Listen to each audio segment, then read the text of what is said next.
Hey, hey, hey, welcome back, everyone. You are listening to Matthew and Rachel Radio English, the podcast where we learn English and explore life at the same time. I'm Rachel. And I'm Matthew, and whether you are driving to work, cooking dinner, or just chilling on the couch, you have found the right show. We are so glad you are here. Quick note for anyone who is new to the podcast, welcome. We have a special format here. The whole show runs in English, but don't worry, we speak at a clear, comfortable pace. When we hit something tricky, a complex phrase or a deep idea, we will break it down and say it in a simpler way. So this is the perfect place if your English is at a B1 or B2 level and you want to move towards something more natural and confident. Exactly. And for our regulars, hey, good to see you back. Or, well, good to hear you back. You know what I mean. We can't see each other. It's a podcast. Okay, let's get into it. But before we do, I want to ask you a question. And I want you to really think about this one. Ready? Here it is. Is happiness a destination, or is it the journey itself? Ooh, that's a heavy one right out of the gate, Rachel. Heavy one right out of the gate. That's an English expression, by the way. It means something intense or surprising that happens right at the very beginning, like when someone asks you a deep question before you've even had your morning coffee. Which is exactly what she just did to me. But seriously, today's big topic is true happiness. Not the happiness you see on social media, not the kind you chase with money or likes or a perfect vacation photo. We're talking about the real thing, the kind that lives inside you, quietly, even on ordinary days. And here's what we have for you today. First, we will look at some key vocabulary, words that will help you understand and talk about happiness in English at a deeper level. Then we'll have our main conversation, a real back and forth about what true happiness actually means. After that, we'll do a pronunciation clinic where we pick some words that speakers often find tricky and practice them together. And finally, we'll wrap it up with a challenge for your week, both in English and in life. So stay with us. This is going to be a good one. All right, before we dive into the deep conversation, let's talk about some words you're going to hear a lot today. And we're not just going to give you the translation and move on. We want you to really feel what each word means. Because in English, especially at this level, it's not just about knowing the word, it's about understanding the feeling behind it. Exactly. And Matthew, I love this part because sometimes even native speakers don't really think about why they use certain words. So let's start with the first one. And this one is so important for today's topic. The word is fulfillment. Fulfillment. F-U-L-F-I-L-M-E-N-T. Fulfillment. Now, a lot of people translate this as just happiness or satisfaction, but it's actually something a bit deeper than that. Fulfillment is the feeling of being complete, like nothing is missing. Not because everything in your life is perfect, but because you feel like you're doing something meaningful, something that matters. Right. It's that feeling you get when you finish a project you really cared about, or when you help someone and it actually makes a difference. It's not excitement. It's deeper than that. You feel whole. That's fulfillment. Exactly. And compare that to the next word, contentment. Contentment is a little different.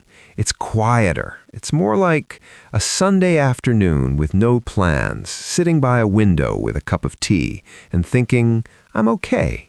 Life is okay. I'm at peace with where I am right now. That's contentment. I love that description. Contentment is not a peak. It's more like a baseline, a calm, steady feeling that you are enough and what you have is enough. And honestly, that might be the most underrated feeling in the world. Totally. Okay, third word, fleeting. Fleeting means something that lasts only a very short time before it disappears. Think about the happiness you feel when you buy something new, a new phone, new shoes, whatever it is. That burst of excitement. It's real, but does it last? Usually not. After a week, the new thing just becomes a thing. That feeling was fleeting. That's such a good example. Fleeting like a shooting star. Beautiful for a second, and then it's gone. And I think that word is going to be super important when we talk about happiness later, because a lot of what we call happiness in modern life is actually just fleeting joy. It comes and goes. It's not the real deep thing. Perfect transition to our fourth word, to chase. To chase means to pursue something with effort, almost like running after it. When we say chasing happiness, we mean searching for it outside ourselves, as if it's always just a little bit ahead of us, just out of reach. Like, I'll be happy when I get that promotion, or I'll be happy when I find the right person. We're always chasing the next thing. And the problem with chasing is that the thing you're running after keeps moving. You reach one goal, and immediately your brain says, okay, now what's next? So the chase never really ends. And that's exhausting. It really is. And that brings us to our fifth and final word for today, authentic. To be authentic means to be real, genuine, not a performance, not a copy. When someone is authentic, they act and speak in a way that's true to who they really are. No mask, no filter, not trying to be who other people want them to be. And I think authenticity is secretly one of the biggest keys to happiness. Because when you're pretending, when you're performing a version of yourself that isn't real, it takes so much energy. It's tiring, and it creates distance between you and actual fulfillment. So authenticity is kind of the foundation of everything we're going to talk about today. Great. So let's quickly recap those 5 words. We have fulfillment, feeling complete and meaningful. Contentment, quiet, peaceful satisfaction with what you have. Fleeting, lasting only a very short time. To chase, to pursue something with effort, as if running after it. And authentic, real, genuine, true to yourself. Keep all 5 of these in mind. You're going to hear them again very, very soon. Okay, Rachel, let's get real.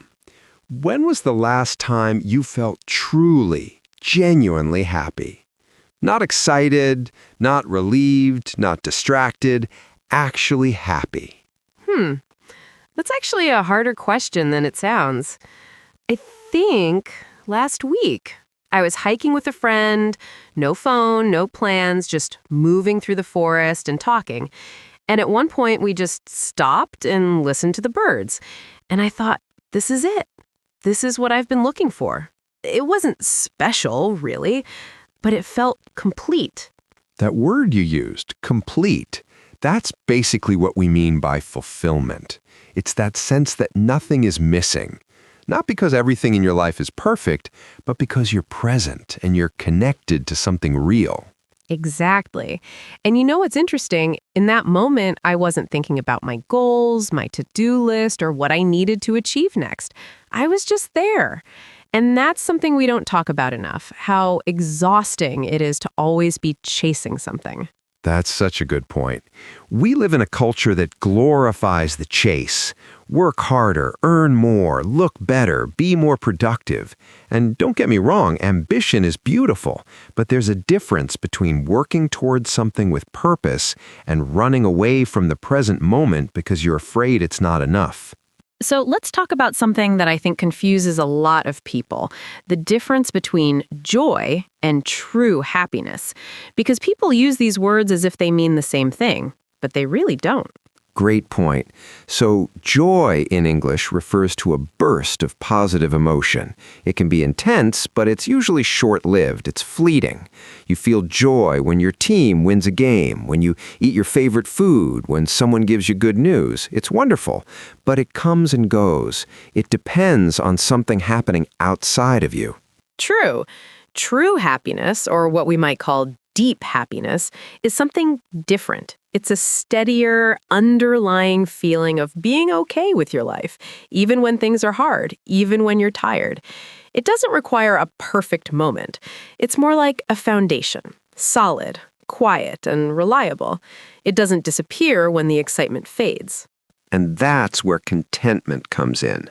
Contentment is the everyday version of true happiness. It's not a peak, it's a baseline. It's waking up and thinking, my life isn't perfect, but I'm grateful for what I have, and I'm at peace. And that, I would argue, is one of the most valuable things a person can cultivate. Now, I want to talk about something that I think is one of the biggest enemies of that kind of deep happiness, and that's social media. Before you roll your eyes and say, oh, we've heard this before, hear me out. I'm already nodding. Go ahead. Think about what happens when you scroll through Instagram or TikTok or whatever platform you use. What do you see? Perfect bodies, beautiful vacations, amazing meals, gorgeous houses, incredible relationships.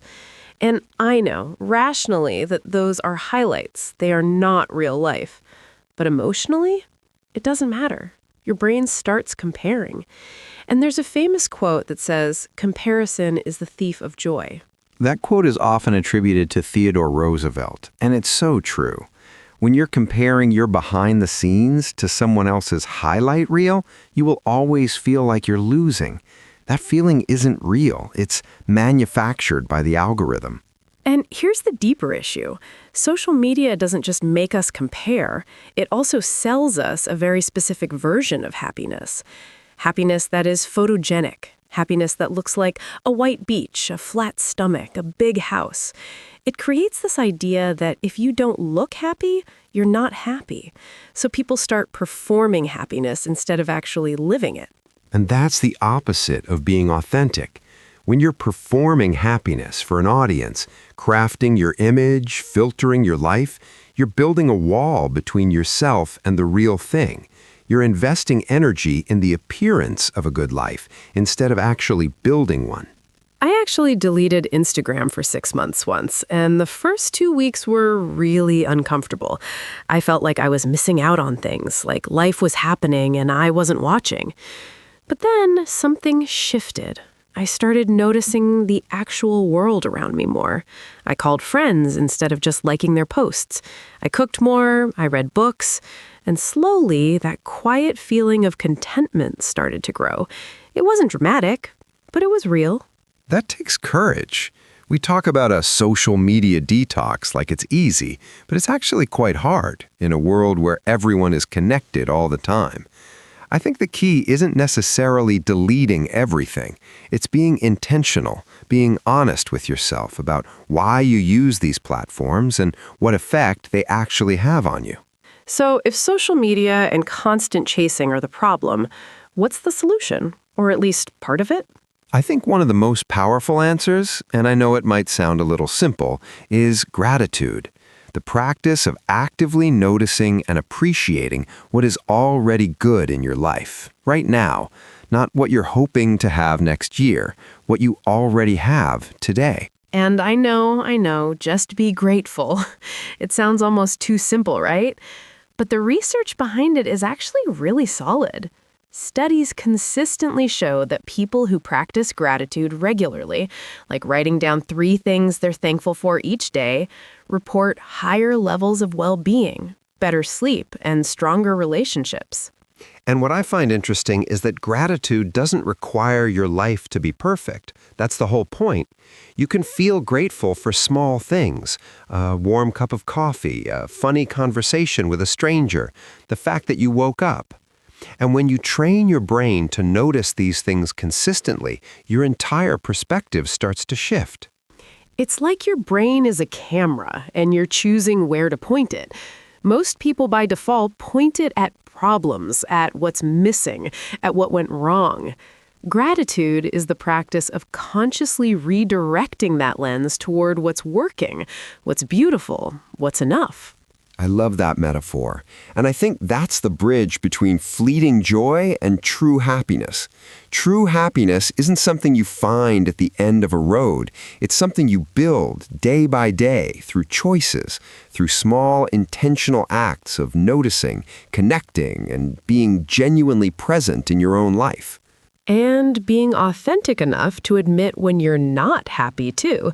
Because chasing a fake version of happiness is exhausting.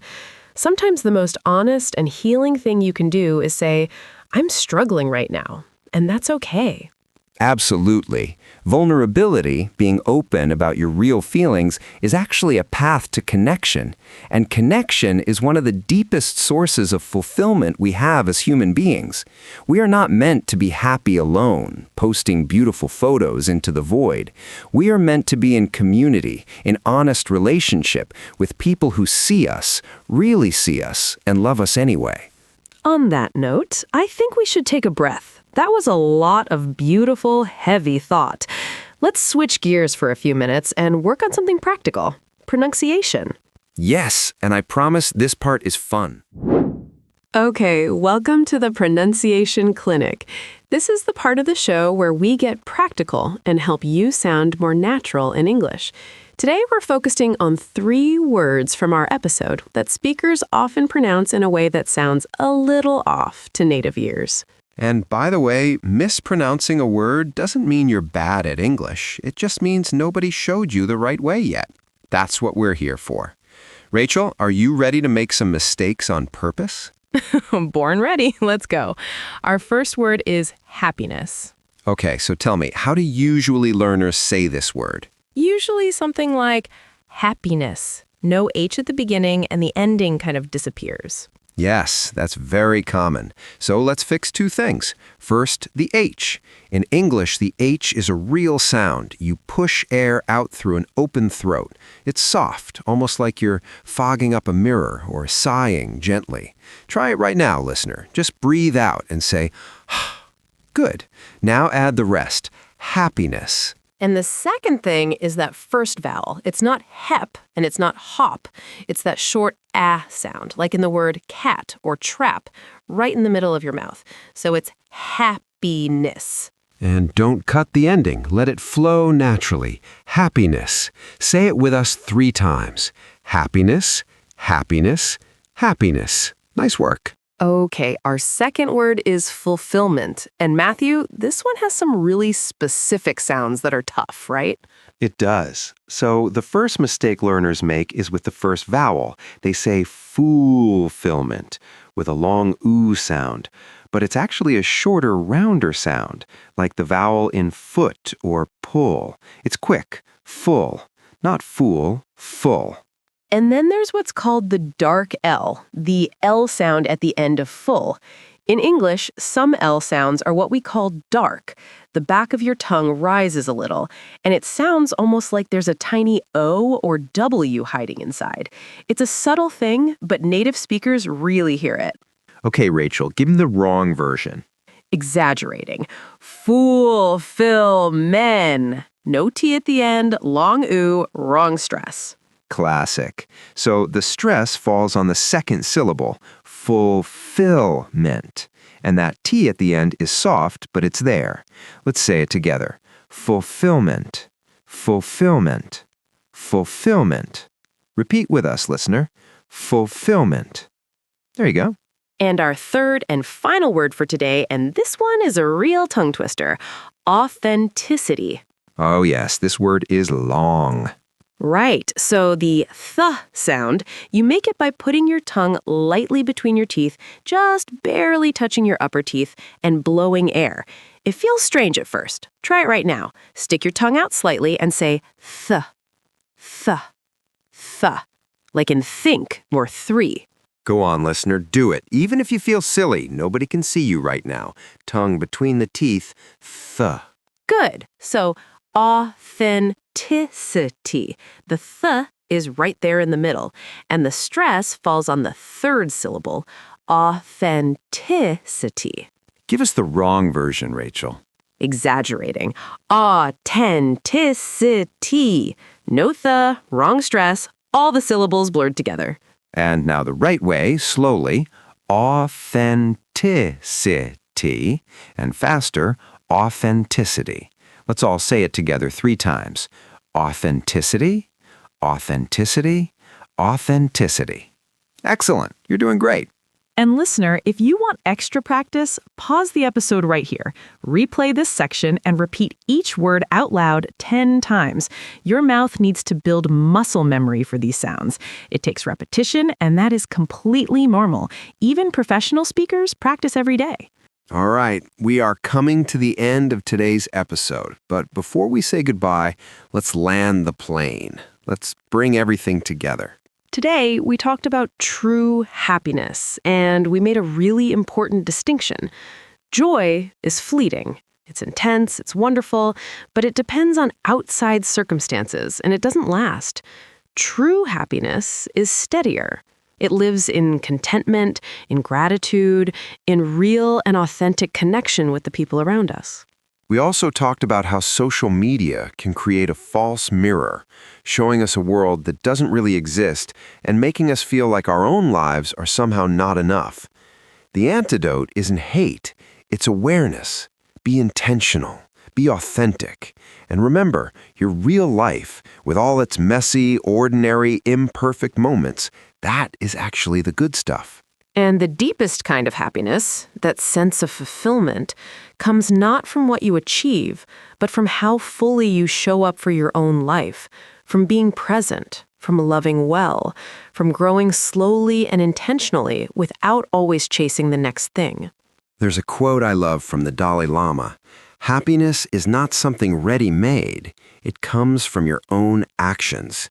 And I think that's the most honest and hopeful thing about this whole conversation. Happiness is not something that happens to you. It's something you practice every single day. So here is your challenge for the week, and it has 2 parts. Part 1 is your English challenge. This week, write down 3 things that bring you real fulfillment. Not excitement, not just comfort, but that deep sense of meaning and completeness. Write them in English. And try to use the vocabulary from today. Fulfillment, contentment, authentic, fleeting, chase. Use them in sentences. Make them your own. Part 2 is your life challenge. This week, pick 1 hour where you intentionally put your phone away. No social media, no notifications, nothing. Go for a walk, call a friend, sit in silence, cook something. Just be somewhere, fully, and notice how you feel. Notice if something like contentment starts to show up. It might be quiet at first. That's okay. Quiet is exactly where true happiness lives. And we have a question for you this week. What is one small, ordinary thing that brings you genuine fulfillment? Not a big dream, something small, something real. We can't wait to read your answers. If you enjoyed this episode, please share it with a friend who is learning English, or with anyone who needs a reminder that happiness is not as far away as it feels. And if you haven't subscribed yet, please do. It really helps us reach more people around the world. This has been Matthew And Rachel. from Matthew and Rachel Radio English. See you next time. Keep learning, keep growing, and most of all, keep being yourself. Take care.